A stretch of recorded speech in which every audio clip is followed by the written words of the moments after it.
Market లో invest చేసి మీ డబ్బులు డబుల్ చేసుకోవాలనుకుంటున్నారా? సుందరరామిరెడ్డి గారి లైవ్ సెమినార్ కి అటెండ్ అవ్వండి.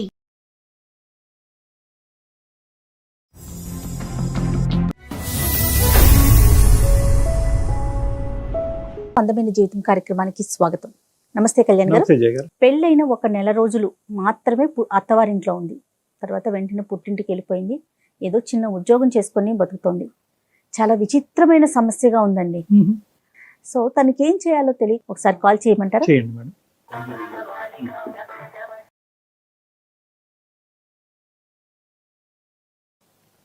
హలో హలో, దేవి గారండి, నేను జయానండి, అందమైన జీవితం ప్రోగ్రామ్ నుంచి కాల్ చేస్తున్నాను. నమస్తే మేడం. నమస్తే దేవి. నమస్తే అండి. మరి మీరు కూడా ఒకసారి మాట్లాడతారా? నాతో పాటు డాక్టర్ గారు కూడా స్టూడియోలో ఉన్నారు. మాట్లాడతాను మేడం. ఎస్ దేవి నమస్తే అమ్మా. నమస్తే సార్. ఎంతమ్మా వయసు? సార్ నా వయసు 23 సంవత్సరాలు సార్. ఏంటమ్మా ఏ మ్యాటర్ గురించి మాట్లాడడానికి చేశారు? నాకు చిన్నప్పటి నుంచి పేరెంట్స్ లేరు. చిన్నప్పుడు చనిపోయారు. 10 years ఏజ్ ఉన్నప్పుడే. అయితే మా మేనత్త గారు నన్ను డిగ్రీ వరకు చదివించారు సార్ కష్టపడి. చుట్టాలందరూ కూడా మమ్మల్ని చాలా బాగా చూడలేదు. ఇంకా నాన్నగారు అమ్మగారు చనిపోయాక ఇంకా ఆమె దగ్గరికి తీసుకుని మమ్మల్ని చూశారు. అన్నదమ్ములు ఎవరు లేరు? అక్క చెల్లి గాని? నాకు నేను ఒక్కదాన్నే సార్. ఒక్కదాన్ని? అవును సార్. ఏ వయసు నుంచి మేనత్ దగ్గర ఉన్నావమ్మా? సార్ నేను 12-13 సంవత్సరాల దగ్గర నుంచి ఉన్నాను సార్. అప్పుడు ఇద్దరు అమ్మగారు నాన్నగారు కూడా చనిపోయారు సార్. చెప్పమ్మా దేవి. చెప్పండి. అయితే మా మేనత్త గారు ఒక సంబంధం చూసి పెళ్లి చేశారు సార్. అంటే మా ఇంటికి వచ్చి మరి నన్ను చూసుకుని కావాలి, ఈ అమ్మాయి కావాలని చెప్పి ఒక 1 month 2 months వరకు తిరిగి నన్నే కావాలని కోరుకుని వాళ్ళు చేసుకున్నారు సార్ మ్యారేజ్. ఓకే అమ్మా. కట్నం కూడా ఏం తీసుకోలేదు. వాళ్ళు కొంచెం బాగా రిచ్ పీపుల్. బాగా అంటే కొంచెం బాగా ఫైనాన్షియల్ మొత్తం కంప్లీట్ సెటిల్డ్. ఓకే. నువ్వేం చదువుకున్నావమ్మా? నేను డిగ్రీ చదువుకున్నాను సార్. ఎవరుంటారో అతనితో పాటు? ఉమ్మడి కుటుంబం? ఉమ్మడి కుటుంబం సార్. అందరూ కలిసి ఉంటాము. పెళ్లికి ముందు మాట్లాడేవమ్మా అబ్బాయితో ఒక నిర్ణయం తీసుకునే ముందు? మాట్లాడాను సార్. మాకు పెళ్లికి కూడా పెద్ద టైం ఏమీ లేదు సార్. ఓన్లీ ఒక 1 month సార్. వాళ్ళు ఎమ్మటే చూసుకున్నారు. అదే మంత్ లో పెళ్లి చూపులు, ఎంగేజ్మెంట్ అన్ని సంబంధించిన అన్ని అయిపోయినాయి సార్. నువ్వు మొత్తం మేనత్ మీద భారం వేసి బాగుందిలే ఆవిడ కరెక్టే నిర్ణయం తీసుకుంటది కాబట్టి అన్నట్టుగా నువ్వు వెళ్ళావు. మరి నన్ను చిన్నప్పటి నుంచి పేరెంట్స్ లేకపోయినా పెంచి చూసుకున్నారు కదా సార్. మేనత్ ఎప్పుడు బాగానే చూసుకుందామా నిన్ను? మేనత్ గారు బాగానే చూసుకున్నారు సార్. తనకున్న దాంట్లోనే పెంచి పెద్ద చేసి అన్ని చూసుకున్నారు. వాళ్ళ పిల్లలతో పాటు సమానంగా చూసుకున్నారు. వాళ్ళకి కూడా పిల్లలు ఉన్నారా? అత్తయ్య కూడా ఉన్నారు సార్. చిన్న వాళ్ళు నాకన్నా ఏజ్ లో. నీకు అంతకు ముందు ఎన్ని సంబంధాలు వచ్చినాయి అమ్మా? ఇది ఒకటే ఫస్ట్ సంబంధమే ఎస్ అని చెప్పారా? అంతకు ముందు వేరే సంబంధం అయితే ఇదే ఫస్ట్ వచ్చింది సార్. వాళ్ళు బాగా ఎంక్వైరీ చేసుకుని అన్ని గమనించుకుని మీ దాకా వచ్చారు. నా దాకా వచ్చి అంతా ఎంక్వైరీ చేసుకుని మా మేనత్ తో మాట్లాడి ఇళ్ళ పక్కన వాళ్ళతో మాట్లాడి ఒప్పించుకుని కావాలి అని చెప్పి చేసుకున్నారు సార్. Okay okay. పెళ్లి బాగా జరిగిందమ్మా? వాళ్ళు 10 లక్షల వరకు ఖర్చు పెట్టుకుని చేసుకున్నారు సార్. వాళ్ళతో వాళ్ళ రేంజ్ కి తగ్గట్టుగా. అవును. ఇప్పుడు ఏంటమ్మా సమస్య ఏంటి దేవి?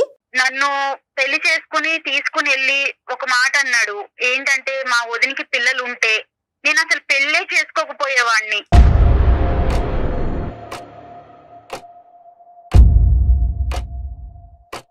వదినికి పిల్లలు ఉంటే నన్ను చేసుకోకపోవడం ఏంటి, నాకెందుకు ఇట్లా మాట్లాడాడు ఈయన అని చెప్పేసి నేను కొంచెం లోపల చాలా బాధపడ్డాను మేడం. ఆ తర్వాత ఈవిడ ఏమన్నారంటే, నాకు ఎక్కడ ఈయన అన్న ముందు కన్నా నాకు ఎక్కడ అనుమానం కలిగిందంటే, ఈ మా ఫస్ట్ నైట్ అప్పుడు మా అక్క, మా బావగారి వైఫ్, మా హస్బెండ్ వదిన కాల్ చేసి ఈవినింగ్ టైము వీళ్ళు ఫస్ట్ నైట్ కి మా ఇంటికి వస్తారు అన్న టైంలో కాల్ చేసి వీళ్ళిద్దరు, ఈమె ఎలా చెప్పిందంటే, మీ హస్బెండ్ మరిది గారు నీతో ఇలా ఉంటాడమ్మా చెల్లి, నిన్ను ఇలా చేస్తారు, ఇట్లా ఉంటారని ఆమె ఎట్లా చెప్తుందంటే కంప్లీట్ లైవ్ ఒక ఎక్స్పీరియన్స్ చేస్తే మనం ఎలా ఒకరికి ఓపెన్ గా చెప్తామో అంతలా చెప్పింది సార్.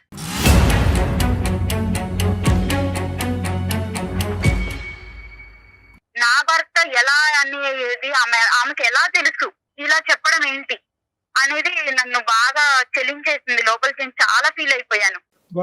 వాళ్ళకి పిల్లలు లేరమ్మా?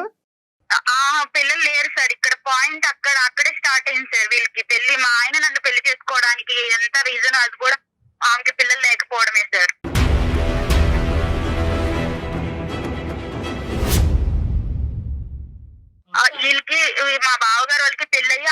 సంవత్సరాలు అయింది సార్.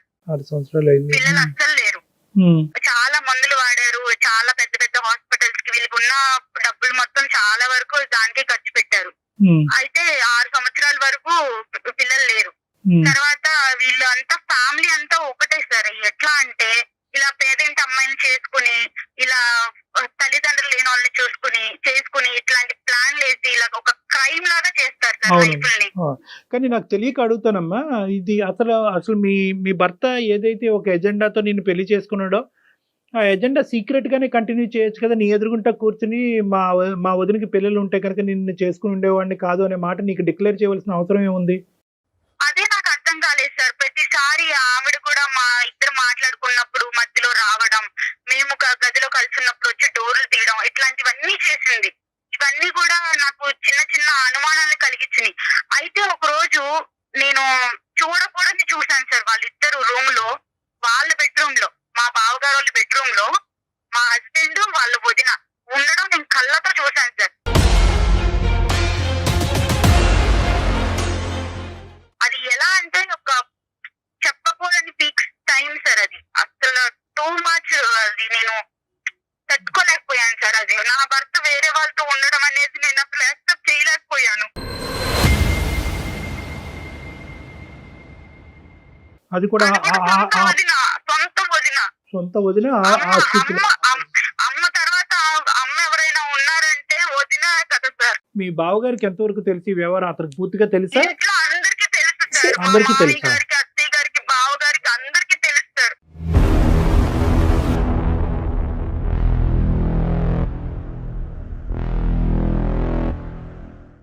అందరికీ తెలుసు. కూడా నాలాగా లేని పరిస్థితి నుంచి వచ్చి తామను కూడా అలాంటి ఇంటి నుంచి చేసుకున్నారు. వీళ్ళు ఇద్దరు అన్నదమ్ములు కూడా లేట్ మ్యారేడ్ సార్. సరే, మా బావగారికేమో 40 ఏళ్ళకి పెళ్లి చేశారు, మా ఆయనకేమో 38 ఏళ్ళకి పెళ్లి చేశారు, నాకేమో 23 సంవత్సరాలు. ఎంత గ్యాప్ చూడండి సార్. ఇలాంటి నాకు పెళ్లికి ముందు చెప్పలేదు సార్ వీళ్ళు ఇవేమి, తర్వాత చెప్పారు. చెప్తే నువ్వు ఎందుకు చేసుకుంటావు జానమ్మ? వీళ్ళందరూ ఏంటంటే అలాంటి బక్రాలని ఎదుర్కొని ఎవరైతే కనుక దిగు స్థాయి దిక్కులేనటువంటి వాళ్ళు ఉంటారో, ఎదురు దాడి చేయరు, ఎటువంటి ప్రశ్న అడగరు, ఒక మూలన పడి ఉంటారు. అయినా కానీ నిన్ను చేసుకోవటం ఎందుకమ్మా? ఇప్పుడు అంటే పెళ్లి అనే ఇప్పుడు వాళ్ళ వదినతో నిజంగా ఆ వ్యవహారం నడిపిస్తే కనుక ఆ ట్రయాంగిల్ లవ్ స్టోరీ అలాగే కంటిన్యూ అవనియండి. మధ్యలో నిన్నెందుకు తీసుకొచ్చారంటే ఎందుకు బలి చేశారు అసలు? అది లవ్ కాదు సార్, అది ఒక రకమైన కామం అన్నమాట.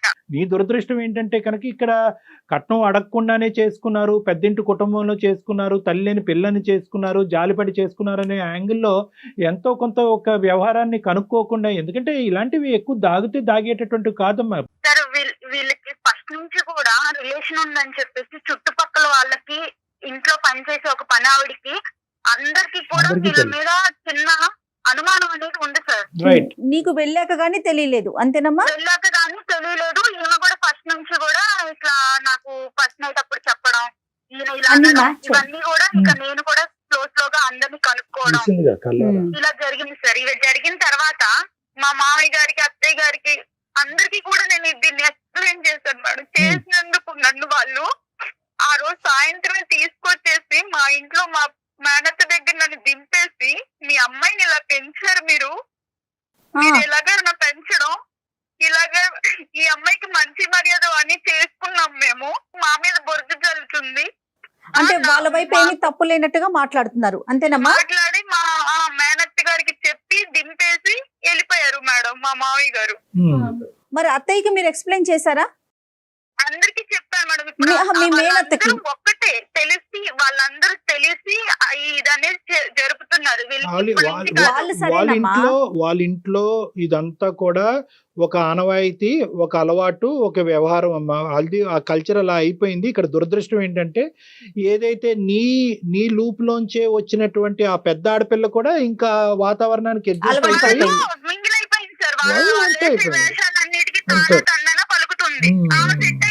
మీ మేనత్త కూడా నిన్ను అర్థం చేసుకోలేదా? ఆవిడేమంటారు? చేసుకున్నావు అక్కడ, అందుకే వాళ్ళు తీసుకొచ్చి దింపారు. ఏం జరిగిందో చెప్పంటే ఇదిగా నాకు చెప్పాను. అయినా కూడా అలా ఎలా చేస్తారు అంటే వీళ్ళని ఎలా నమ్మించేశారు వాళ్ళు. నమ్మట్లా. సో నువ్వేదో ఇక్కడ కావాలని నాటకం ఆడి నీ జీవితాన్ని నువ్వు పాడు చేసుకుంటున్నావు అనేటటువంటి ఆలోచన మా అందరికీ కూడా ఇక్కడ ఏ కోసాన కూడా మాకు లేదు. ఏమన్నా మాట్లాడదామా కళ్యాణ్ గారు?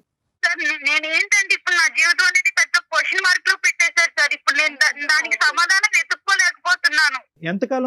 ఎంతకాలం అక్కడ కలిసి ఉన్నావమ్మా? ఎంతకాలం అతనితో? కుటుంబంలో ఉన్నావు? నేను ఒక 20 రోజులు 22 రోజులు అట్లాగే కలిసి ఉన్నాను సార్, నెల లోపే సార్. ఈ 2 years పాటు, ఈ 2.5 years పాటు మీ ఇద్దరి మధ్యన కమ్యూనికేషన్, మెసేజెస్, అతను మీ ఇంటికి రావటం నా ఏమీ లేదు? నెంబర్లన్నీ బ్లాక్ చేసేసారు. బ్లాక్ నేను చేసేసారు. అక్కడి నుంచి వచ్చాక కూడా నేను కాల్ చేస్తున్నానని చెప్పేసి నా నెంబర్ బ్లాక్ చేసేసారు సార్.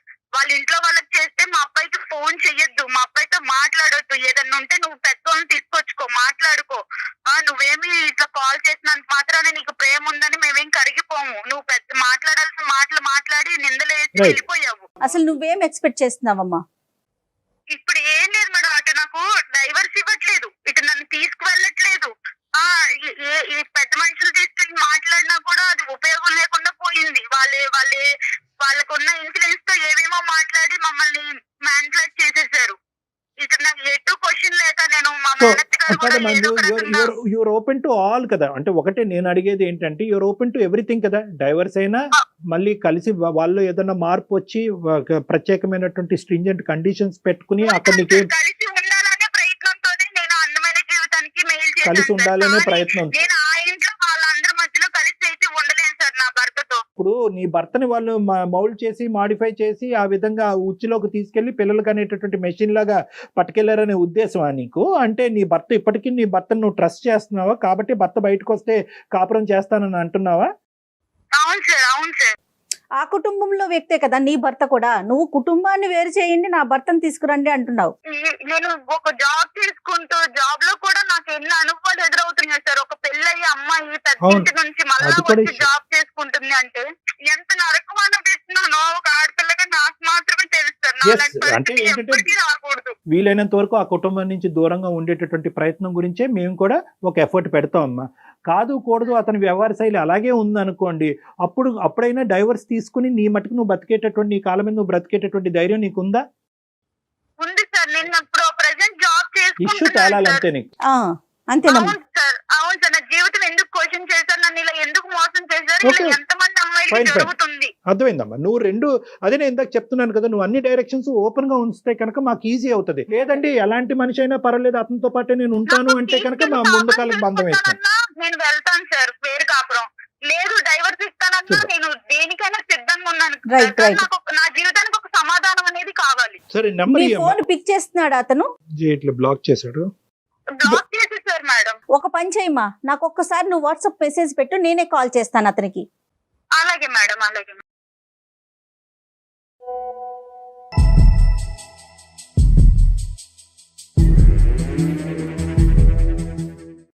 హలో హలో, సుధీర్ అండి.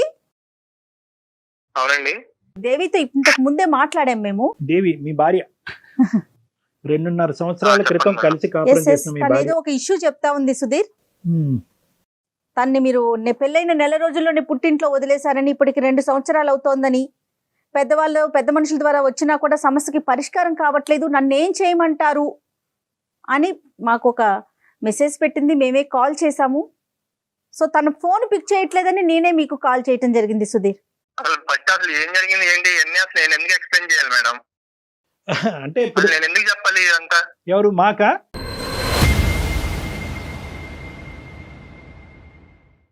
అసలు ఎందుకు చెప్పాలి సార్? అసలు మీరేదో ఫోన్ చేసి ఇలా మీ అందమైన జీవితం నుంచి కాల్ చేస్తున్నాము, ఇలా మీ వైఫ్ కాల్ చేసి మీ అన్ని చెప్పి మీరు నాకు కాల్ చేసి ఇవన్నీ అసలు నేను ఎందుకు చెప్పాలి సార్ మీకు? ఇప్పుడు ఆ అమ్మాయి మాటని వినేసి మేము అవునా అమ్మాయి ఇలా చేసే అమ్మాయి అని చెప్పి కొట్టలేదు. లేదమ్మా, ఆ అబ్బాయి వర్జన్ కూడా మేము వినాలి.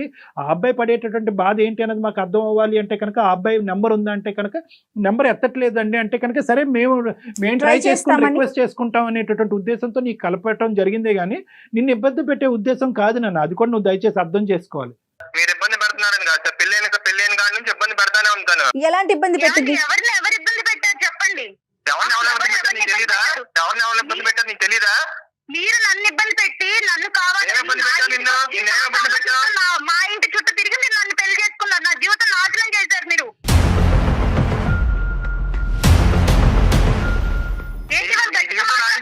నీ జీవితం నాశనం చేశావు. నువ్వు వచ్చి మా కుటుంబంలో లేనిపోయిన సృష్టించి మా కుటుంబం మేము చక్కగా ఉన్న కుటుంబాన్ని లేనిపోయింది నేను సృష్టించానా? నేను కళ్ళతో చూసిన నిజం కాదా?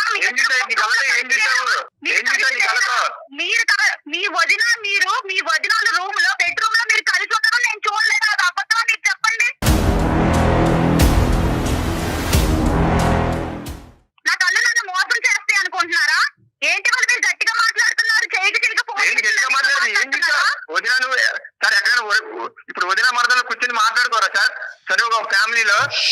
ఎలా పడుకుంటారు? చేతులు పట్టుకుని చేతులు వేసుకుని మంచాల మీద పడుకుంటారు అంటే సార్ ఆ రోజు మా వదిన వాళ్ళ పర్సనల్ ప్రాబ్లం ఏదో మా వదిన వాళ్ళ ఇంట్లో పర్సనల్ ప్రాబ్లం ఉంటే అది నాకు చెప్తుంది సార్. అది నేను ఎవరికి చెప్పమాకని చెప్పి ప్రామిస్ తీసుకుని సార్. అది చూసుకుని తినేదో ఊహించేసుకుని డాక్టర్ గారు నేను చెప్పే అంత అబద్ధం డాక్టర్ గారు. నేను చెప్పేది అబద్ధం నీకు అంటే వదిన మనుషులు అంటే ఇంత చనువుగా ఉంటారని నాకు తెలియదు. మరి మీ ఇంట్లో నేను చూసేంత వరకు, నేను బయట చూసాను కానీ ఇలాంటివి చూడలేదు. మీ అంత చనువుగా నేను ఇగో ఇట్లాగా మంచాల మీద అంత చనువు ఉంటారని నాకు ఇప్పుడే అర్థమైంది. ఒకటి సుధీర్, ఒక్క నిమిషం అమ్మ మాట్లాడమాక. నీకు అదే చెప్పాను లాస్ట్ టైం కూడా, మీ అత్తని తీసుకొచ్చి మాట్లాడినప్పుడు. దేవి నువ్వు లేనిపోయిన క్రియేట్ చేయమాక. చక్కగా ఉన్న మా ఫ్యామిలీలోకి వచ్చి నువ్వు లేనిపోయిన క్రియేట్ చేసి ఇప్పుడు మా ఫ్యామిలీ మొత్తం డిస్టర్బ్ అయ్యేలా చేసావు నువ్వు. అసలు ఏం మాట్లాడుతున్నావు నువ్వు? అసలు నువ్వు షోకి వెళ్ళాల్సిన అవసరం ఏంటి నీకు? దేవి రీసెంట్ గా అలా అది ఎవరికి తెలుసు? ఎవరికి పుట్టాడంటే ఏమాట బుద్ధి ఉందా బుద్ధి లేదా అసలు నీకు?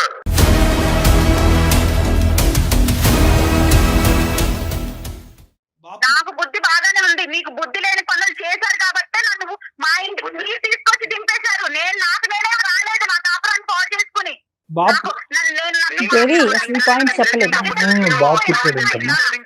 మాకేం సరదా కాదు పెళ్లి చేసుకుని తీసుకెళ్లి దించడానికి నిన్ను.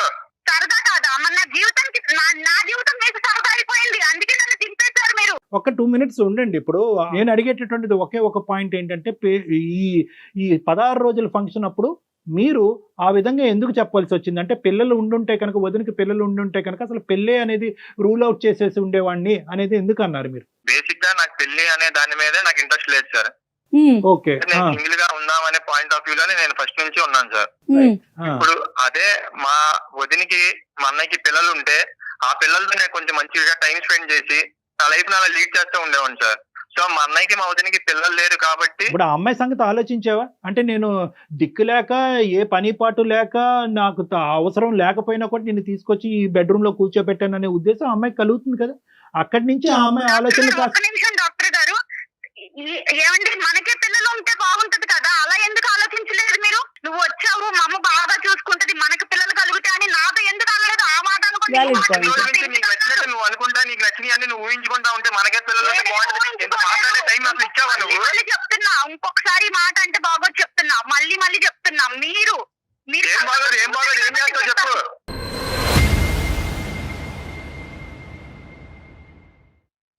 మాట్లాడితే బాగోదు అంట. నేను వచ్చాక కూర్చుని ఏమంటే మీరు ఆ రోజు ఇలా అన్నారు, ఎందుకు అన్నారు, ఏంటి దాని ఉద్దేశం ఏంటని నువ్వు అడిగావా నన్ను?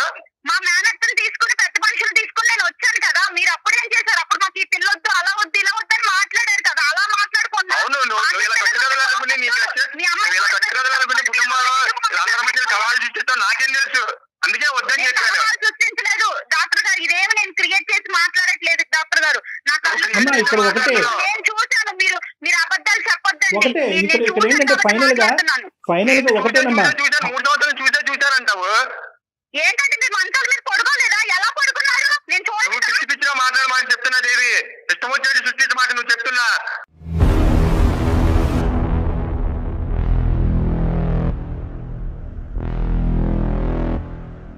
అదే తప్పు చేస్తే మీరు ఊరుకుంటారా? ఊరుకోరు కదా. ఊరుకోరు, ఎవరు ఊరుకోరమ్మా. అలా కదమ్మా, ఇవన్నీ కాదు అమ్మా. ఒకటి, at the end of the day నువ్వు మాకు ఈమెయిల్ పంపించడానికి ప్రధానమైనటువంటి కారణం ఏంటంటే, ఇన్ని లోపాలు ఉండేటటువంటి కుటుంబంలో నా భర్త ఇవన్నీ ఉన్నా కూడా నేను చూడకూడనటువంటి సిచ్యువేషన్ నా భర్త వాళ్ళ వదినతో చూసినా కూడా ఈరోజు నా భర్త అంగీకరించి బయటకు వస్తే కనుక అతనితో పాటు నేను ఉండటానికి రెడీ అని నువ్వు అంటున్నావు. దానికి అతను రెడీయా కాదా అన్నది ఫస్ట్ అది తేల్చుకుని దాన్ని బట్టి మనం మిగతా మాటలు మాట్లాడుకోవాలి. కానీ ఇంకా ఒకరి మీద ఒకరు ఇంకా సుధీర్, అది కాదు. ఇప్పుడు ఆ అమ్మాయి నీకు కావాలా సుధీర్? ఆ అమ్మాయిని మీరు స్వీకరించడానికి రెడీగానే ఉన్నారా? సార్ స్వీకరించడానికి రెడీగా ఉన్నారంటే సార్, తను మళ్ళీ వచ్చిన కాడి నుంచి మళ్ళీ ఏదో స్టోరీ క్రియేట్ చేసి మళ్ళీ వెళ్ళిపోతే మళ్ళీ ఎవరు సార్ రెస్పాన్స్? లేదు, ఇప్పుడు ఆ అమ్మాయి ఏంటంటే ఈ అంశాలన్నీ పక్కన పెట్టేసి మీ వదిన గారితోనూ ఇలాంటి ఇష్యూస్ ఇవన్నీ ఏం మాట్లాడకుండా, మళ్ళీ ఫ్యూచర్ లో ఇవి రాకుండా, పాస్ట్ తవ్వకుండా ఆ అమ్మాయి అన్ని కూడా వెనక్కి పెట్టేసి మళ్ళీ మీ జీవితంలోకి రావడానికి రెడీగానే ఉంది. ప్రొవైడెడ్ ద కండిషన్ ఏంటంటే ఆ కుటుంబం నుంచి మీరు బయటకు విడికాపురం రావాలంట. దానికి మీరు రెడీనా అని అడుగుతారు. ఉద్దేశం అసలు లేదు డాక్టర్ గారు. ఎందుకంటే ఆయన కోరుకున్నట్టుగా వాళ్ళ వదినికి బాబు కూడా పుట్టాడు డాక్టర్ గారు. నన్ను ఎప్పుడైతే వాళ్ళు దింపేశారో ఆ అమ్మాయి తర్వాత ప్రెగ్నెంట్ అయ్యింది. ఇప్పుడు వాళ్ళ ఇంట్లో బాబు ఏంటమ్మా? జరిగి అతను నన్ను ఇంకెందుకు తీసుకెళ్ళి జరిగి అసలు ఏం మాట్లాడుతున్నావు? నీకు బుద్ధిందా బుద్ధి లేదా?